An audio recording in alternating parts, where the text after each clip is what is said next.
bayan, muli nating saksihan ang isa na namang mainit na kaganapan na nagpapakita ng tunay na takbo ng hustisya at investigasyon sa ating bansa. Sa pinakahuling video na ating sinusuri, makikita ang tindi ng pagharap at ang lalim ng mga tanong na ibinabato sa mga personalidad na sina De Lima at Madriaga.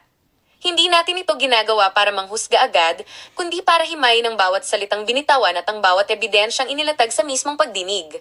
Napakalinaw ng mga naging palitan ng argumento at dito natin makikita kung paano unti-unting nabubuo ang mga piraso ng puzzle na matagal nang inaabangan ng publiko. Sa bahagi ng video kung saan nagsalita si Madriaga, makikita ang bigat ng kanyang mga pahayag na direktang tumatama sa mga isyong kinasangkutan ni De Lima. Ang bawat testimonya na kanyang binitawan ay dumaan sa masusing pagtatanong ng mga mambabatas at dito lumabas ang mga detalyeng mahirap balewalain. Hindi na lang ito usapin ng sabi-sabi, ito ay usapin ng kung ano ang nasa record at kung ano ang kayang patunayan ng mga dokumentong iniharap sa harap ng kamera.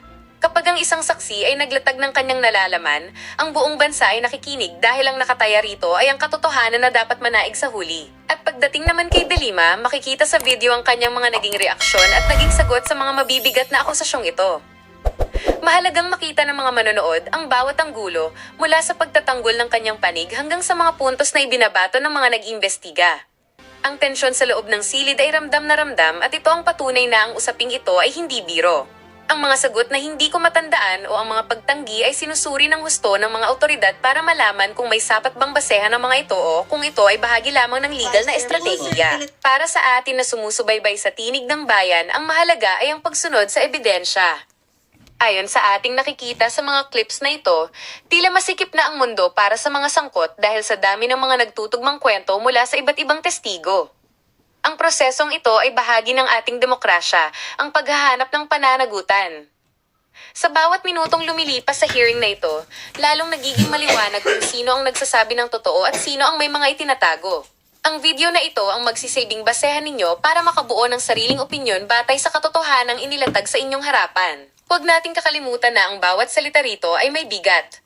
Ang pagharap ni Madriaga at ang panig ni De Lima ay isang mahalagang kabanata sa paghahanap ng hustisya.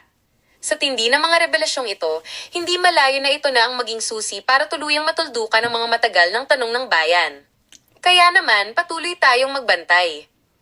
Huwag tayong basta-basta maniniwala sa fake news. Doon tayo sa kung ano ang aktwal na nangyari sa hearing, kung ano ang nakasulat sa mga dokumento, at kung ano ang napanood nating harapang pag-amin o pagtanggi. Sa huli, ang katotohanan ang magpapalaya sa atin. Ang mga pasabog na ito ay hindi lang para sa entertainment, kundi para sa kaalaman nating lahat. Sina De Lima at Madriaga ay dadaan sa tamang proseso, at ang video na ito ang inyong patunay na ang hustisya ay gumagalaw.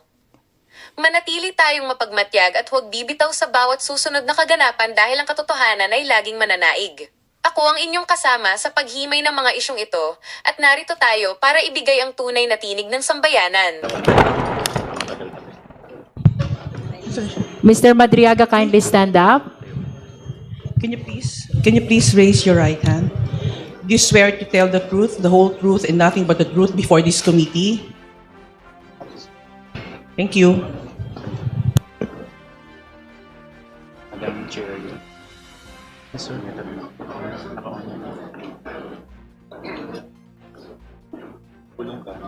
With all due respect to the lawyer of attorney of Ramil Madriaga, Attorney Palad, may we request that you just occupy the seat at the back of Ramil Madriaga. This is to be consistent with our rule that the participation of lawyer is limited only to giving advice to the resource persons or parties in this impeachment complaint.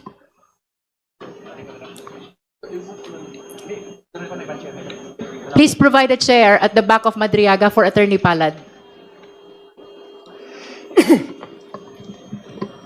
The oath has been administered to Ramil Madriaga. Now we recognize the Honorable Terry Ridon to continue with his...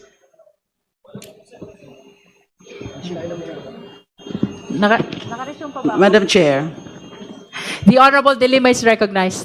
before the questioning of the Honorable Terry Ridon, this representation wishes to make a disclosure. You may proceed, Honorable De Lima. Thank you, Madam Chair. I wish to inform this committee that sometime in November 2025, I received a letter dated November 17, 2025, a handwritten letter from the resource person, Ramil Madriaga. Nandito po yan. November 17, 2025, handwritten letter addressed to me and sent by Ramil Madriaga. This was coursed through his counsel, Attorney Raimundo Palad. Now, when I received this, because the letter here says about his being unjustly accused and detained, and said that it is because he helped a group of farmers in Mariveles. May tinulungan daw po siyang grupo ng mga farmers ng Mariveles na mga biktima ng land grabbing.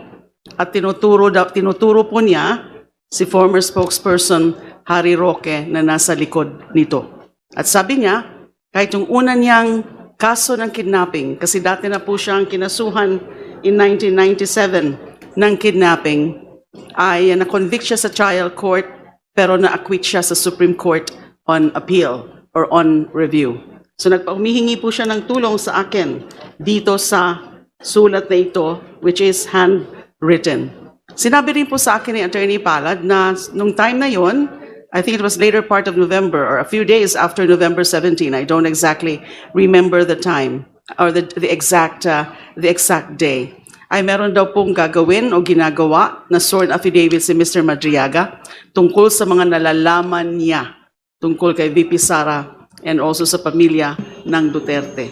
Of course, I was curious, but I told Attorney Palad na gusto ko na munang makita yung sworn affidavit na yan tungkol sa sinasabing marami siyang alam tungkol sa kay VP Sara at ng pamilya Duterte. So true enough, I received this, an affidavit, a copy of the affidavit.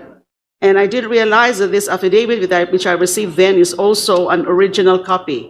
I just realized it a few days ago when I was reviewing this. I was given binigyan ho pala ako ng original copy ng affidavit. This was executed November 29, 2025, the contents of which are exactly the same as those attached as Annex A ng Sabalia et al. And Cabrera complaint.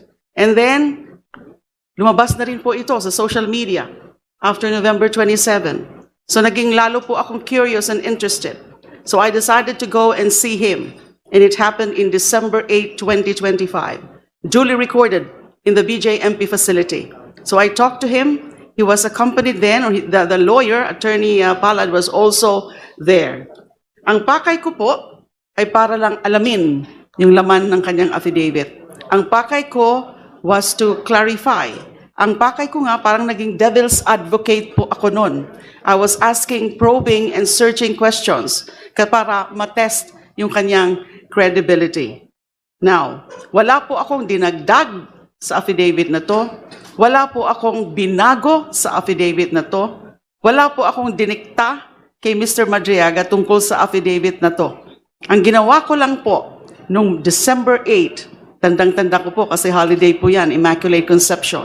For 2 hours, I was there at the BJMP facility. As I said, duly recorded, merong CCTV. So that's all that I did. And that was the singular visit that I made to Mr. Madriaga. Hindi na po nasundan yan. So that was the first and last visit that I made to Mr. Madriaga on account of this affidavit. So, Madam Chair, we can probably ask Mr. Madriaga confirmation of what I said. Yung tungkol nga po ng pagpadala niya ng handwritten letter, tsaka subsequently pagdala niya ng affidavit, copy ng affidavit sa akin through his counsel, at yung pagbisita ko sa kanya one time in December 8, 2025. Is it your intention, Honorable Dilima, to submit the personal letter of Ramil Madriaga to you to this committee to form part of the records of this proceeding as well? Yes, Madam Chair, only that I can only give to the committee or submit to the committee photocopies of this, photocopy of the handwritten Yes. letter, because this is the original, a 4-page letter. So long as you confirm that the photocopy is an exact and faithful reproduction of the original. Yes, yes, Madam We Chair. take note of that Thank you. confirmation. This is exactly the letter I received. So may from we Mr. confirm Madriaga. from Ramil Madriaga, just to conclude the disclosure of Honorable Dilima, having sent that letter and the original affidavit to Congresswoman De Lima? Maaari ho ba namin kumpirmahin sa inyo ang inyong pagkapagpadala ng sulat at original na affidavit kay Honorable De Lima? Mr. Madriaga? Magandang tanghali po, Madam Chair, sa lahat. Opo, Madam Chair, kino-confirm ko po. Thank you. Thank you. With that, we direct the committee secretary to receive the copy of the personal letter of Ramil Madriaga to Congresswoman De Lima to form part of the records of the proceeding in this case. We further direct the COMSEC to provide copy of the same to all the members of the Justice Committee, including the ex-officio, including our respondent. We shall now proceed to our clarificatory questions. Do you have other manifestation, Honorable De Lima? Are you done? Yes, at the moment, Madam Chair. Thank you. Now we go back to Honorable Ridon. Ginoong Madriaga, magandang umaga po. Magandang umaga po. Yung pong affidavit na binabanggit po ninyo, meron po kayong pirma dito, no? Opo, Madam Chair. So kayo po mismo yung pumirma dito sa affidavit po na ito. Opo, Madam Chair. Walang pumirma para sa inyo. Opo, Madam Chair. Okay. Can we be specific, Congressman Ridon, because it appears that there are two affidavits already. The original consisting of 5 pages and the supplemental affidavit which was mentioned by the Honorable Abante. Sige po, maglilinaw ho tayo. So bukod po doon sa affidavit na pinirmahan na binigyan po ng kopya si Congresswoman De Lima, meron pa po ba kayong ibang mga dokumento o affidavit na pinirmahan, Ginoong Madriaga? Opo, bukod po dun sa November 29 na affidavit, ay meron pa po akong supplemental na ginawa, sinumpaang salaysay na may petsang April 11, 2026. So ito po yung supplemental affidavit, bagong affidavit po ito. Opo, Madam Chair. Meron po ba kayong kopya ng supplemental affidavit po na ito? Opo, Madam Chair, nasa abogado ko po. Madam Chair, kasi yung affidavit po ay nakalagay po sa records po ng komite. Ang supplemental affidavit po ay bagong affidavit, karagdagang affidavit ni Ginoong Madriaga. Tingin ko mahalaga po na mabasa sa harap po ng komite na ito yung kabuuan po ng supplemental affidavit para mag-form part ng records at syempre masumpaan din po na ni Ginoong Madriaga ang katotohanan po ng bagay na ito. Madam Chair. So there is a request for Madriaga to read his supplemental affidavit. Do you have with you the copy? Opo, Madam Chair. Yes, if there are no objections from the members, then we give the floor to Madriaga to read his supplemental affidavit. Madam Chair. For the guidance of the members, we also direct the COMSEC, if it is possible, to flash in the screen the supplemental affidavit of the resource person as he read the same.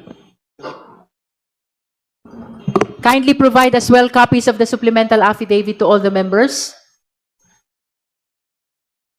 And flash the same in the screen as the resource person read the contents of the supplemental affidavit. You may proceed, Mr. Madriaga. Please read your supplemental affidavit. Opo, salamat po, Madam Chair. Supplemental affidavit.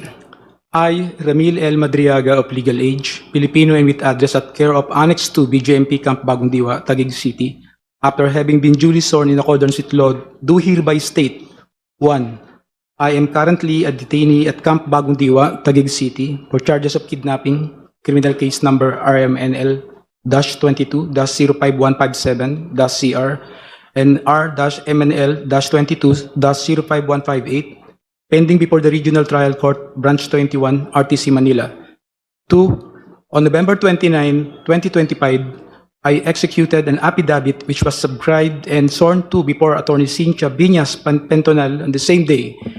In my affidavit, I narrated my involvement with then President Rodrigo Roa Duterte, PRRD, his daughter Sara Duterte, Sara, other members of their family, and their close associates.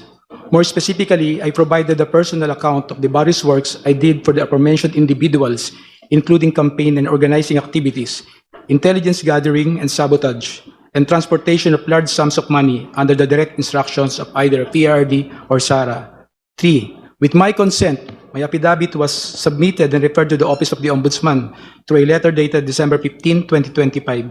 4. After I executed my affidavit, I learned that Sarah denied any affiliation with me and that she has no personal or professional relationship with me. She added that she has never given me any instruction of any kind. 5. I received through my counsel a copy of complaint dated March 4, 2026, filed by Sarah or BP Sarah herself before the Office of the City Prosecutor, Taguig City, for perjury. In her complaint, BP Sarah reiterated that she has no personal or professional relationship with me. In fact, prior to the dissemination of the Madriaga affidavit, BP Sarah had no recollection of knowing, meeting, or interacting with me. 6. However, her denial of any affiliation with me is absolutely false. She lied under oath in her perjury complaint against me.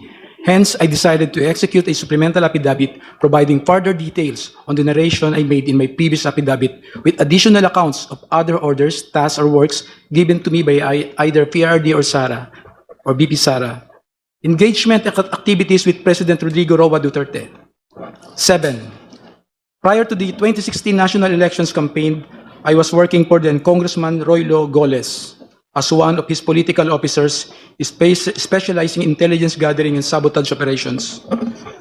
Congressman Goles decided to support the candidacy of PRRD. Hence, he introduced me and endorsed my services to PRRD during their meeting at the latter's residence in Taal Street, Bangkal, Davao City, around the 2015 or early 2016. He mentioned to PRRD that I was previously under detention and that I later survived death row.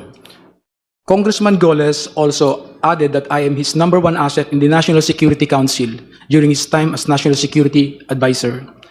9. When PRRD was elected president, Cong Goles' brother, Ferdinand Goles, was appointed as a member of the Board of Directors or the Basis Conversion and Development Authority, BCDA. On the other hand, PRRD directed me to serve as a counterintelligence agent for the National Security Council. 10. However, I was never under the employ of the Office of the President or any government agency. Instead, I was directly employed by PRRD.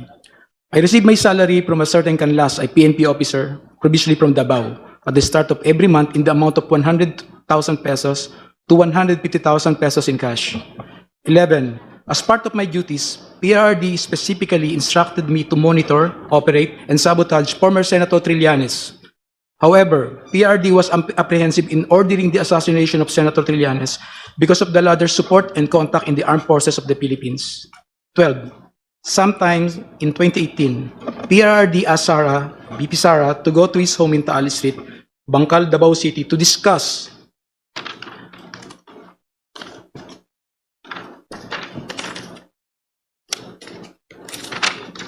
upcoming local elections in Davao City, where BP Sara was going to run for re-election as mayor.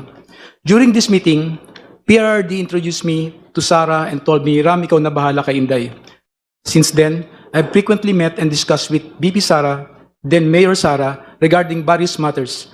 However, she gave me strict instructions that all conversations should be done as much as possible by call and minimize text messages.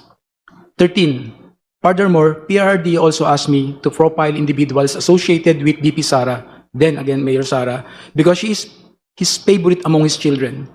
PRRD wanted Sara, BP Sara, in politics instead of Paulo Duterte Pulong and Sebastian Duterte Baste, who he characterized as baliw and bading, respectively. Number 14. Sometimes in 2021, PRRD gave me 25 million to purchase high-end motorcycles for Sara's use while she is in Metro Manila and other ordinary motorcycles for our group operations.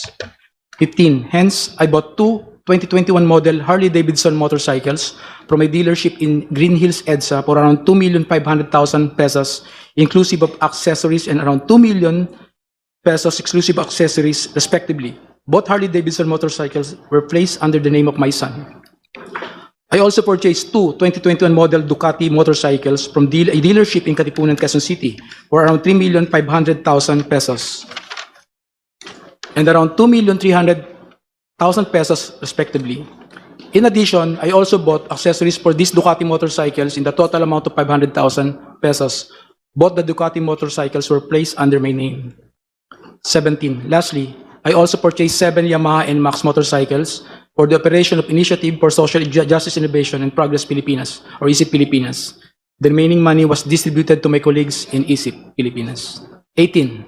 All purchases of these motorcycles, including the aforementioned accessories, were paid in cash using the money given to me by PRRD. Custom magnetic lifter transaction with Attorney Manscarpio. Sometime in 2017 or 2018, PRRD told me to assist the husband of Sarah, Attorney Manasseh Manscarpio, regarding a problem with the Bureau of Customs. However, no specific details were provided by PRRD. Thereafter, Attorney Mans called me. We later decided to meet in front of a coffee shop in Burgos Circle in Bonifacio Global City, Taguig City. During our conversation, he asked me to assist in facilitating the release of what he called construction equipment, which was plugged and confiscated by the Bureau of Customs. Attorney Mans gave me a contact person, a female lawyer, to coordinate with it regarding the BOC problem. After 2 days, I went to the BOC to meet the female lawyer to discuss the release of construction equipment. This time, I learned that the construction equipment was actually magnetic lifters. The same were confiscated because it contained a large amount of shabu. However, the female lawyer informed me that it was difficult to release the same because it was a hot item. 22. I reported this to Attorney Mans and we meet again in the same spot in BGC, Taguig City. This was the last time we met regarding the issue. Later, I learned that the content of the magnetic lifters is at least 500 kilograms of shabu worth 4.3 billion pesos were mysteriously missing. Dummy accounts and bank transaction of PRD. Despite only earning 100,000 pesos or to 150,000 pesos from my services to PRD, millions of pesos went through bank accounts opened for me by close associates of PRD. I admit that during PRD's term as president, I served as a dummy for the transfer of large amount of money. These transfers were made through bank accounts that were opened under my name, which include but are not limited to the following: China Bank, Legazpi Village, Makati City; China Bank, Main Makati City; China Bank near the power station at Ayala, Makati City; PNB Makati Metropolitan Avenue Branch, Makati City; an unknown bank in Pasig City, Siraymudo. If I may interrupt, Mr. Madriaga, COMSEC, kindly continue flashing on the screen the pages of the affidavit from where the resource person is reading. And kindly speak closer to the microphone, Mr. Madriaga, Opo, please. Madam Chair. Thank you. Please continue. 25. However, I have never personally opened these accounts or appeared before the said banks to process any application in relation thereto. These were opened by people close to PRRD, who informed me that money will be transferred to these accounts for intelligence operation and for laundering. I was later instructed to sign an entire checkbook where the amounts and pays are left blank. I agreed to do this because at the time I had complete trust in PRD and his close associates. 26. On some occasions, PRD would call me to inform me that someone from the aforementioned bank would contact me to confirm a withdrawal or encashment of checks. There were also instances where PRD would instruct me to personally visit the said banks to pick up the money and bring it to Malacanang or to the designated individuals.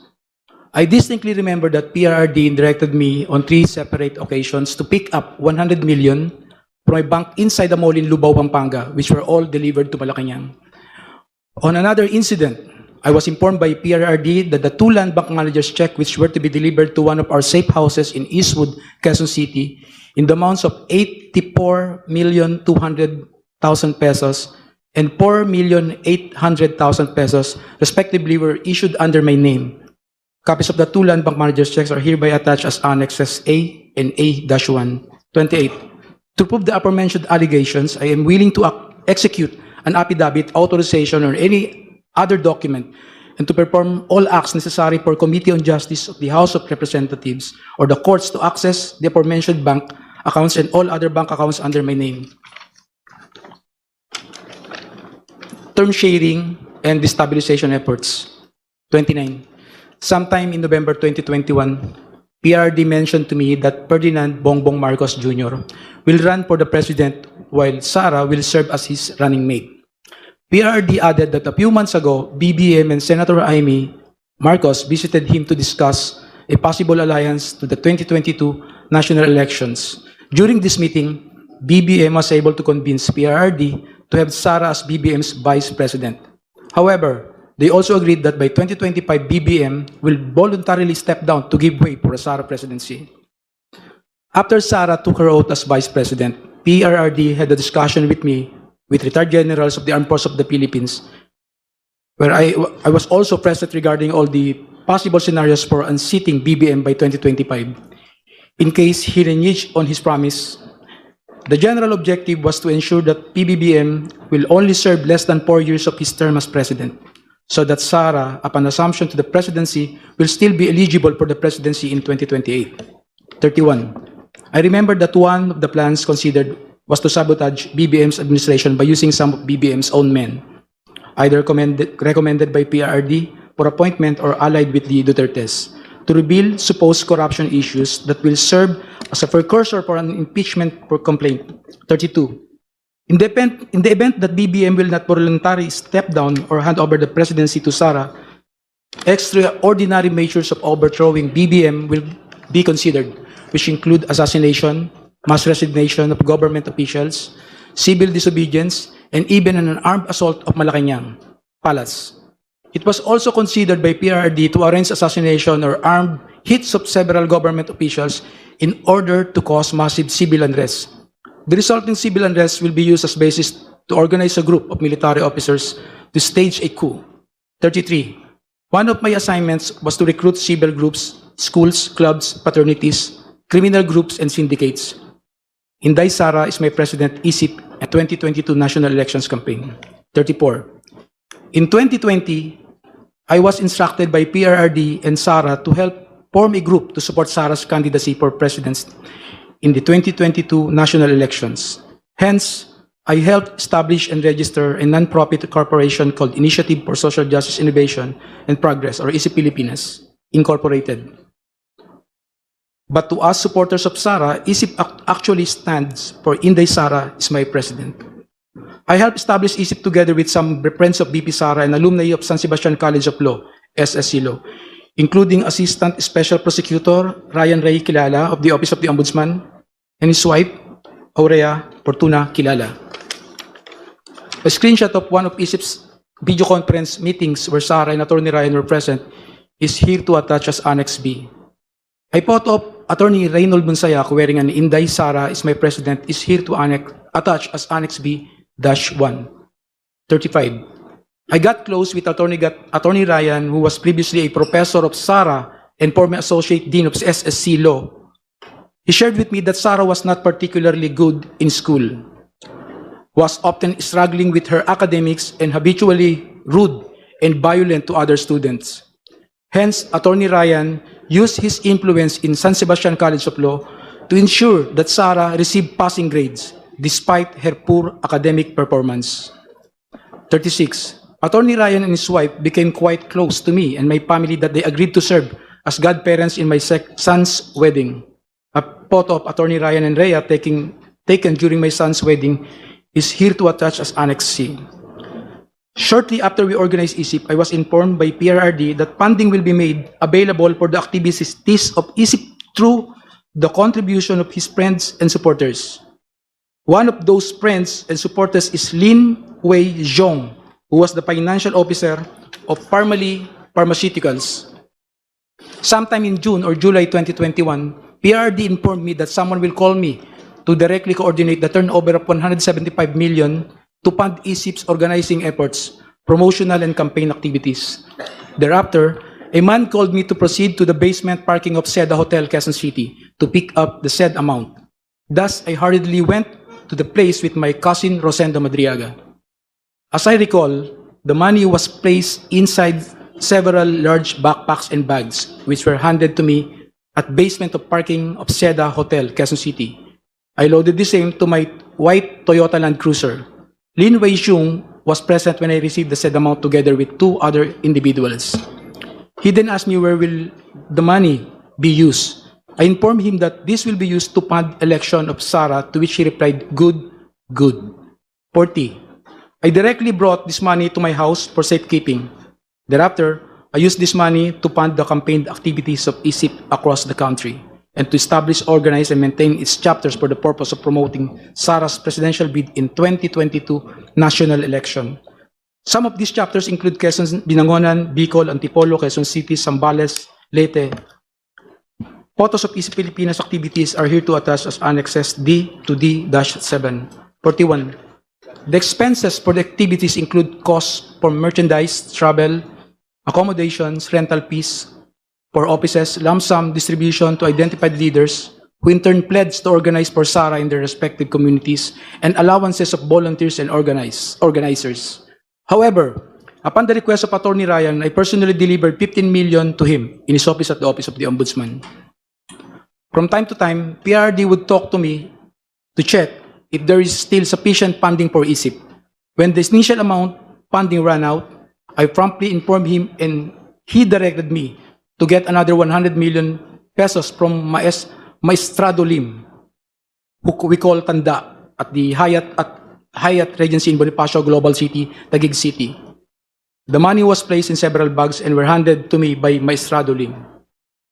43. I distinctly remember Maestrado Lim because he previously mentioned during one of our meetings in Davao City that he hated Filipinos in general, and Filipino businessmen in particular, stating that peste yung mga Pilipino, yung mga businessman walang kwenta. Aside from Lin Weijong and Maestrado Lim, I also remember that Michael Yang, a very close friend of PRRD who was frequently in Malacanang, also provided financial support to Easy Pilipinas. 45. On September 29, 2021, and despite our extensive campaign activities, I was informed by Sara that she will no longer run for president and will instead run for as BBM's vice president in 2022 elections. This decision caused deep frustration among the members of ISIP. Hence, we organized a video conference with Sara where I personally asked her to reconsider her decision, as we have already poured some substantial effort toward promoting her candidacy for president through ISIP. During our video conference, I also noticed the painting I personally gave her as a gift. A screenshot of our video conference is here to attach as Annex A. 46. On the same day, I posted the screenshot of our video conference of my Facebook account with the caption, just telling her I cannot vote intelligently without her name on the ballot. Neither can go out and vote wisely unless the same Inday Sara Duterte Carpio appears as a candidate in the 2022 presidential race, Easy Pilipinas. A printout of the Facebook post dated September 29, 2021 is here to attach as Annex F. Mr. Madriaga, would you like to drink water first Yes, Your Honor. If I to may. give you some relief? This is quite a lengthy affidavit. Please provide him some water. Thank you po, Madam Chair.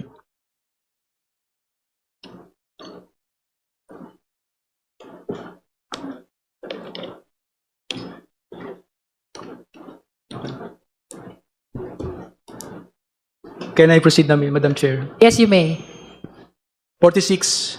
On the same day, I posted the same screenshot of our video conference on my Facebook account with the caption, just telling her I cannot vote intelligently without her name on the ballot. Neither can go out and vote wisely unless the name Inday Sara Duterte Carpio appears as a candidate in the two presidential race, Pilipinas. A printout of the Facebook post dated September 29, 2021 is here to attach. May I know what's happening to you, Mr. Madriaga? You seem to be crying. Are you crying?